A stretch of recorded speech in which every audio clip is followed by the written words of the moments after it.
Oh, hey, before I actually get on the video, I would like to mention one thing.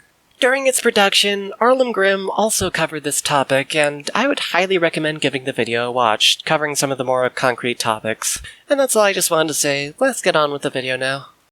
The idea of madness being a concept is nothing new. Across fiction and tales, the idea of it being a tangible force seems to be everywhere, and Elden Ring is no exception here. In between the dense forests, tucked away in corners and atop plateaus, you'll find villages. But unlike the others destroyed by the Shattering, these suffer from something different entirely. The people of these places seem almost paralyzed, covering their eyes in what seems to be pain, and all of them bring with them madness in combat, causing your character to scream in agony when afflicted. And the force behind this may be even more sinister. It's not a tangible maniac like the Dung Eater, nor a simple force of nature. It is the Frenzy Flame, an outer god truly unknowable, only known by its characteristic yellow glow and presence of eyes. Okay, real talk, is it just me, or does Bloodborne end up in every FromSoft game? Nevertheless, the Frenzied Flame is certainly no small deity. In fact, the ending associated with it is probably the most objectively bad. And, you know, who's better to try and remove any sense of mystery than a fellow cosmic being? But before I start, if you have a different interpretation of all the events, I'd love to hear it. Discussion is fun, especially when piecing together the lore of this game.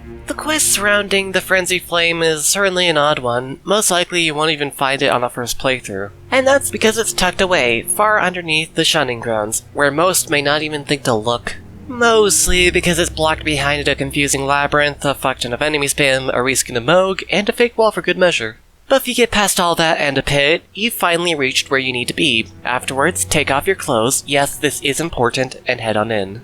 Once inside, you're greeted by none other than the Three Fingers, and receive a delightful hug. Afterwards, well, that's actually kind of it for this quest. Your character's skin will now have burn marks, and their eyes will glow a bright yellow, indicating you as the Lord of the Frenzied Flame. By this point, you are locked into this ending unless you use a specific item from a different quest, but doing it before burning the Erd Tree does have some interesting effects. For one, Melina will promptly leave you, deeming you unfit. She'll also promise to kill you if you chose to get the Frenzied Flame ending. And of course, this causes the burning of the Erd Tree to play out differently too, using yourself to burn it. It's interesting how this would typically be a very sentimental moment, as Melina sacrifices herself to burn the thorns, but now it's just replaced by the eerie shrieks of the Frenzied Flame.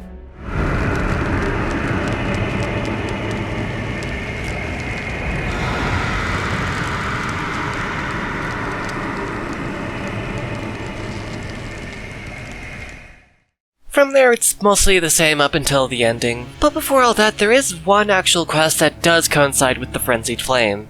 In Liurnia, you find HYETTA after completing the Irina and Edgar questline. She'll be asking you for Shiburi grapes to help her see the way to becoming a Finger Maiden. If you feed her 2 more at separate locations, she'll realize that those are in fact not grapes, and become sickened. But later, she'll get over this and ask for a fingerprint grape, dropped by Vike in the Church of Inhibition.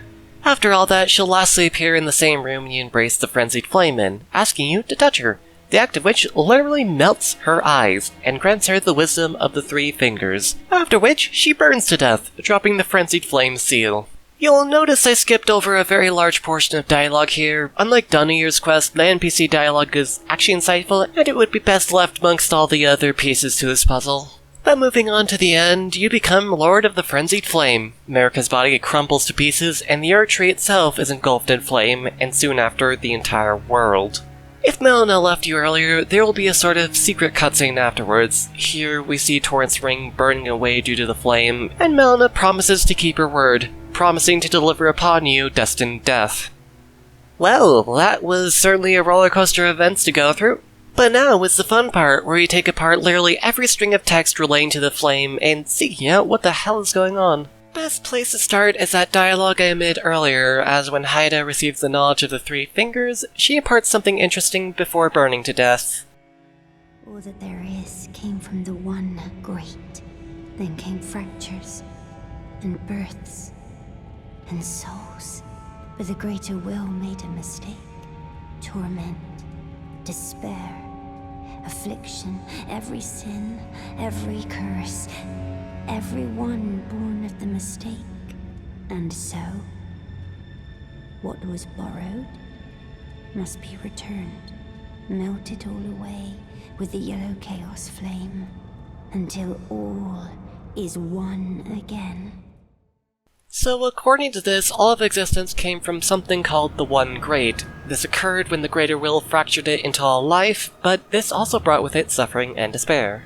And apparently, the Chaos Flame and the Three Fingers wished to melt everything away until the One Great reforms, supposedly. It might also explain why the frenzied flame seems to cause madness in individuals, literally exposing them to the greater truth of the world, but that also comes with a different side effect. You know those grapes from earlier? Well, I'll just let the description speak for itself. A yellow, oozing eyeball of the infirm. The surface is shriveled, and the inside is squishy, not unlike a large, overly ripe grape. So yeah, people afflicted with the frenzy have been seeking out HYETTA and literally feeding her their eyes. This causes her to see some sort of light in the back of her eyes, which guides her to the Three Fingers. And we know for sure that the frenzy flame is the one causing this thanks to the description of the yellow ember, a sign that the deceased has suffered from the flame of frenzy. This grape has ripened and burst. With this in mind, it becomes clear that the light HYETTA sees is not actually Grace, but rather the frenzied flame, and she is being guided towards becoming a finger maiden, just a different kind. But remember the name of these things, Shibiri grapes. If you were looking carefully at certain parts of the game, that name might sound familiar. When creating a character, you can select their gift to be Shibiri's Woe, a talisman that attracts enemy aggression in co-op. It is said that the man named Shibiri had his eyes gouged out as punishment for the crime of slander, and, with time, the blight of the flame of frenzy came to dwell in his empty sockets. So after this man got his eyes gouged, the frenzy flame came to inhabit him. The description of Hello Shibiri goes on to elaborate that Shibiri soon came to spread the frenzied sickness, making him the most reviled man in history. Sorry, Dung Eater, there is always another day. We actually end up meeting him later down the line in the Forbidden Lands. According to him, when Yura died, he gave Shibiri his body. The validity of this statement is up to interpretation. But more interestingly, he'll begin pointing you towards the frenzied flame ending, if you haven't already gotten it. But when you attempt to kill him, he will present some interesting dialogue. Shibiri is chaos incarnate. I cannot die, may chaos take the world. Why yes, I did in fact forget to gather footage of this. Now before moving on, I'd like to point out one other thing that has to do with Ronnie. At the end of her questline, she ends up seeking out the two fingers that originally pushed her down a certain path, but when you finally find the corpse of them, there's an interesting detail if you look close. To the left, there appears to be a third appendage, you could say a third finger. Could this mean that Ronnie was actually being guided by the Three Fingers? Maybe. Along the quest, Ronnie always describes them as the two fingers, which is a bit strange. Maybe Ronnie just can't count. But on the other finger, this could be a coincidence or just a reused model. The idea of the frenzied flame guiding Ronnie doesn't fit into much of anything to my knowledge, and maybe that little bit that looks like a finger is actually just a pile of mangled flesh.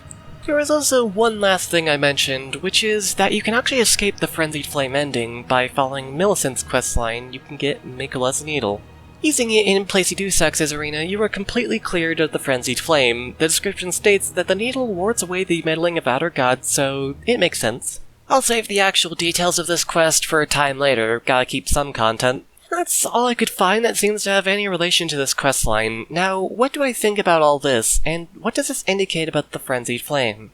Our story begins with something called the One Great. It's said that the Greater Will shattered whatever this is, resulting in the creation of life and existence alongside despair and curses. This is actually a bit interesting, as there is another object in the lore attributed to spawning all life. The Crucible was once a primordial form of the Erd Tree, according to the talismans originating from it. Born partially of devolution, it was considered a signifier of the divine in ancient times, but is now increasingly disdained as an impurity as civilization has advanced. Furthermore, the aspect of the Crucible spells all describe this object as being where all life was once blended together. So whatever this One Great was when it was broken, may have reformed into the Crucible, and thusly it spawned all life. But then, it's said that the Greater Will made some sort of mistake when doing this, as it caused all suffering, despair, and curses to also form and haunt the living. This brings us further in time to a man named Shibiri, who had his eyes gouged out for slandering something. My best bet would be either the Erd Tree or even the Gold Order itself. From there, one of two things may have occurred. As a result of Shibiri's punishment, he may have come to learn somehow of the One Great. This knowledge could have driven him mad and thusly spawned the frenzied flame.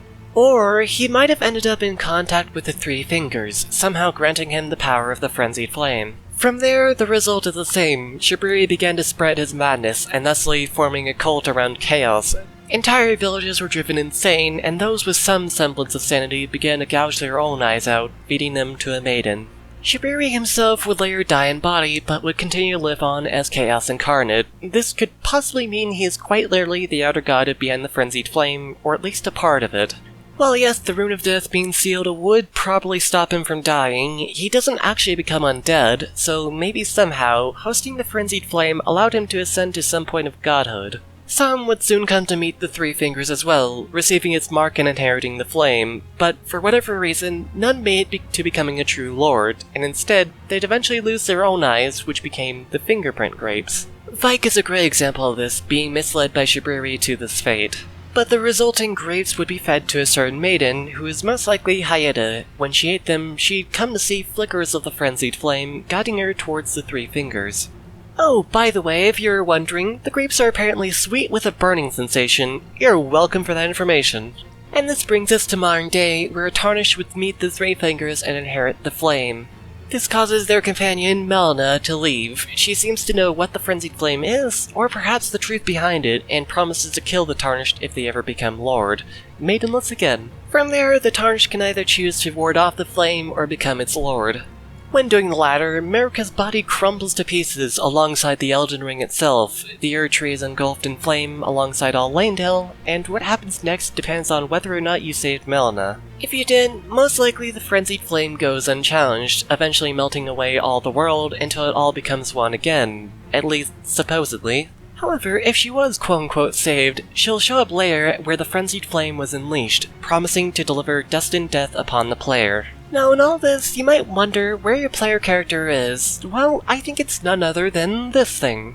The frenzied flame is often symbolized with a flaming eye, and in the cutscene, this very same symbol replaces your character's head, eventually turning them to ash. And this ash is where Melina finds Torrent's ring, destroyed by the flame. My theory is that in this moment, you actually become the frenzied flame itself, literally melted into being one with it. This could also be what happened to Shiburi.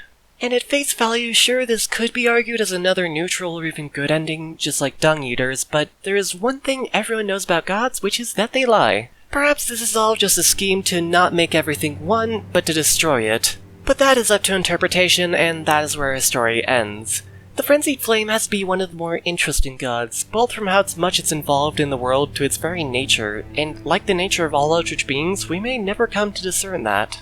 Who knows, maybe we'll get a DLC that sends us into the future, where we see the outcome of this. I know for a fact time travel is possible in Elden Ring. Plus, I know FromSoft is rather fond of throwing their characters around the timeline like a juggling ball. But hey, that's for the future, and I don't have a shadowy hand to drag me across time right now. While we wait for that, I bid thee farewell.